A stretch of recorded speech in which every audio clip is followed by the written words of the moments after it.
All right, getting back to it. We'll see. We'll see if the first recording actually worked. Probably not.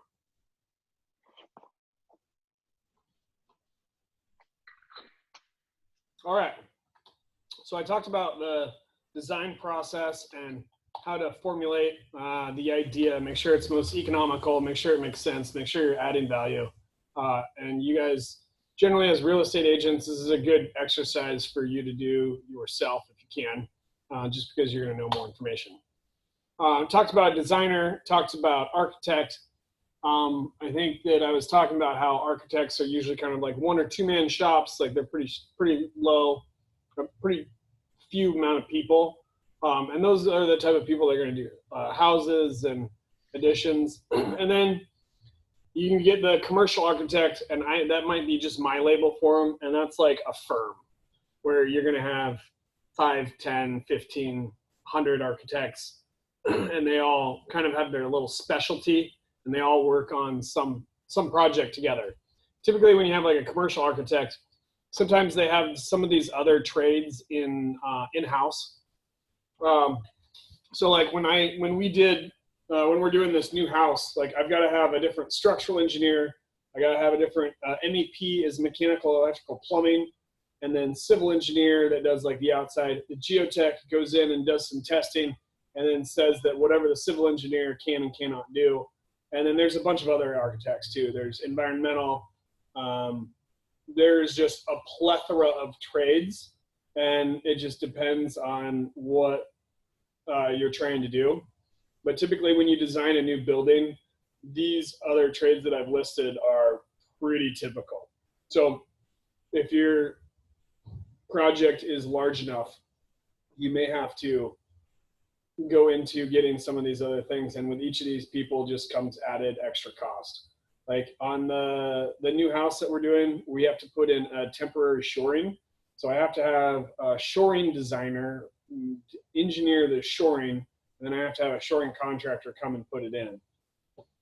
So just, these are the type of things that are unknown, and if you can find them out sooner, the better off that you are going to be. So working on the permitting process, zoning. When you first go into the permit center, the first people that are going to look at it is like planning and zoning. And what they're looking at is they're looking at like the site plan, making sure that what you're using it for is actually its use. I mean, if it's a F2, then you can do like manufacturing in it. If it's commercial, you can do mercantile. If it's a restaurant, they want to make sure that you have enough parking. Like they're looking at kind of like those bigger ticket items, and just making sure from like that 30,000 foot view, you've got the right information on there and it's going to work.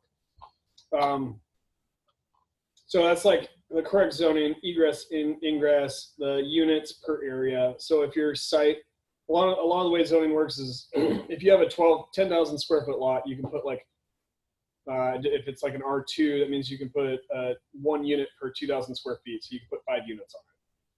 So that's the type of thing that in zoning.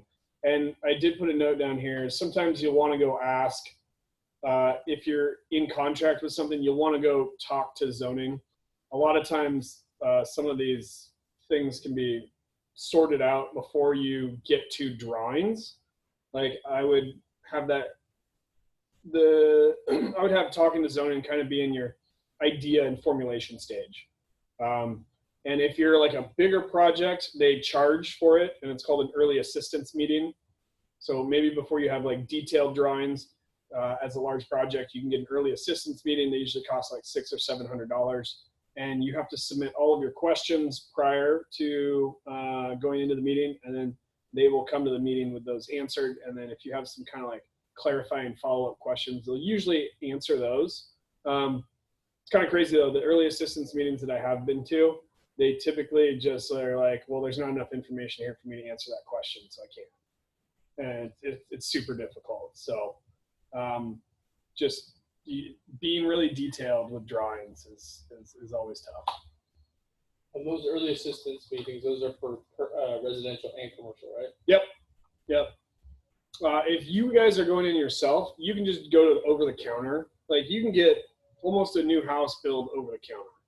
So like most of the stuff you guys are going to be doing, you just go in there, you go talk to them, and they'll look at your plans and talk to you, and they'll put some notes in the computer that you came in and this sort of stuff, so that if maybe someone else picks up the project, they're not re-saying the same thing to multiple people.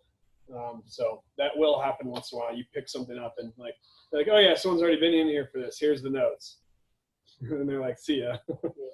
So once they've deemed your permit has all the necessary information. So from planning and zoning, it goes over to, you go through all the other different boxes. You go through fire, life safety, you go through Portland water, you go through water and erosion control and like all this other stuff. And once everyone says like, yeah, it's good for intake, then they'll either approve it, they're on site with you, or if someone marks it for intake, they'll be like, oh yeah, this can be done in intake. Like I've got the necessary information.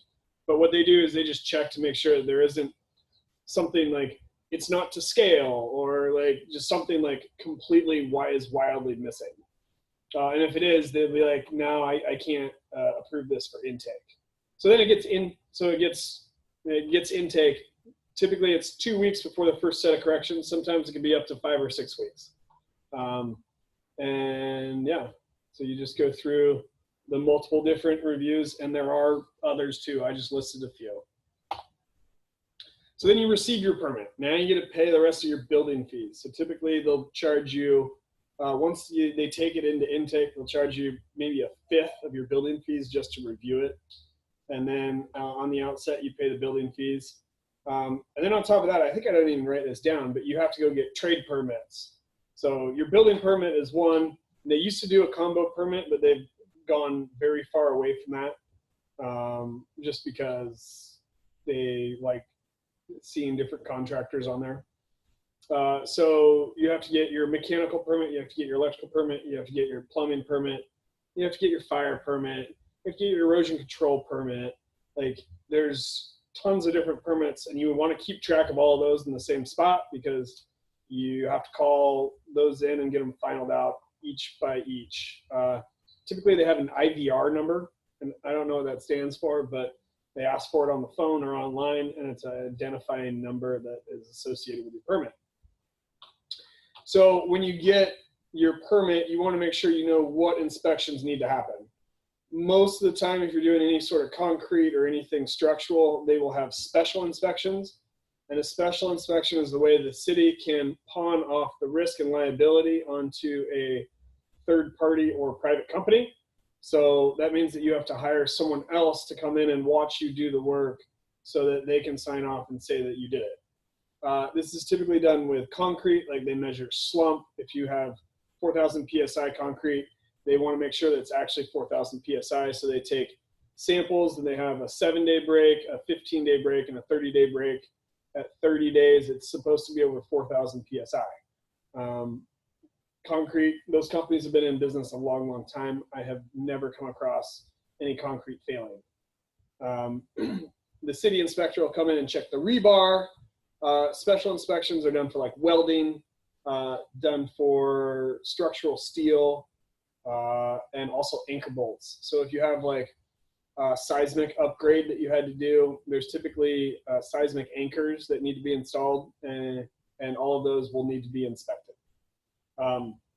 Carlson Testing does it. There's a bunch of other testing outfits that do it, but we typically use Carlson Testing. And most of that stuff can be found in the structural notes on the drawings. So that big page full of words that nobody likes to read because it's really small fonts, it's usually in there. Yeah. Any questions on permits? So now you've finalized out your permit. The two kind of milestones that you have in permitting is approval to cover. So that means that you've gotten all of, and what they won't even let you call in the building permit until you've gotten approval to cover on your electrical, plumbing, mechanical. So you have to get approved to cover. Essentially, if your wall is opened up, there's any electrical, plumbing, all those trades need to come in and approve to cover before the building inspector will approve to cover. So approved to cover is a pretty big milestone. And then the other big milestone is the final. And it's called the final because you have a final electrical, final plumbing, final building, and then you have a final where they come walk through one more time. And that's about it. So once you get your final, you are done. It shows up in Portland permitting. I will say that if you are looking at other properties that have had permits done, you want to go back and check and make sure that they did get their final. We ran into an issue over at 32nd, and they had a garage carport. It was a big RV carport, and it looked great. It looked very structurally sound or whatever. And like we looked it up, and there was permits there. We didn't pay really close attention. The permit had never been finalized out. And the reason it had never been finalized out is because they built it and then permitted it. And when they permitted it, they drew these like big foundations, and there was notes in the city that like contractor never put in foundations. No foundations found. So then we went digging for foundations, and of course they weren't there. And then we had to go design a whole new carport and essentially build a new carport to then build a house. So, yeah, and then once you get your final 6 months to a year, they come and say, oh, well, you improved your house. It must be worth more. We're going to tax you more. So that is kind of my, my take on permitting and the design process. You guys have any questions? Yeah, one quick question. How does like retroactively permitting go? Because you said something about 32nd, how it appeared that they did that. But how does that work? And do they make you rip up walls at all and show that what you did, or? It is very arduous, and they try to make it as such. They really want to make it feel like a pain in the butt because they really want you to go through the permitting process, and they want to make sure that even if you didn't do the work, they want you to know that it's not okay to not go through permitting. So we're going to make it as hard as possible. Yeah. So that is kind of the modus operandi. Ultimately, the best thing that you can do is document what's there, document what needs to be done to bring it up to code, and just kind of be honest and put your cards out on the table and try your best to get a permit.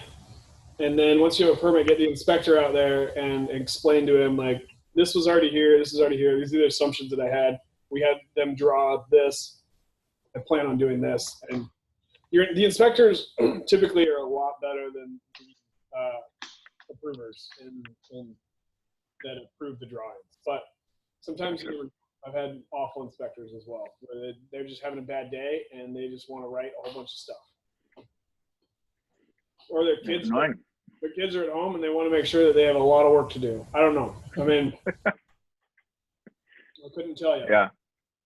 I'm looking at a property today at 215 actually that has a dormer that was done in the 80s, and the listing agent said that does not seem like there were permits pulled because he went to the permitting office and just couldn't find any.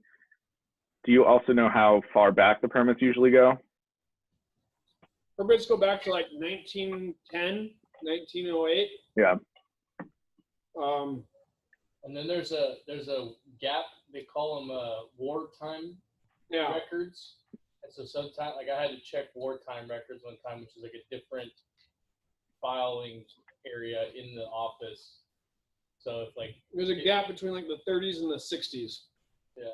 I ran into that once. There are a lot of duplexes where a lot of single family homes were turned into duplexes during the wartime. So that makes sense.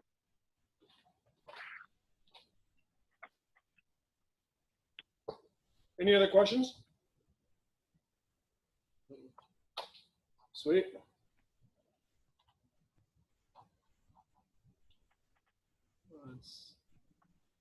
Let's stop the recording. Is anybody else going today?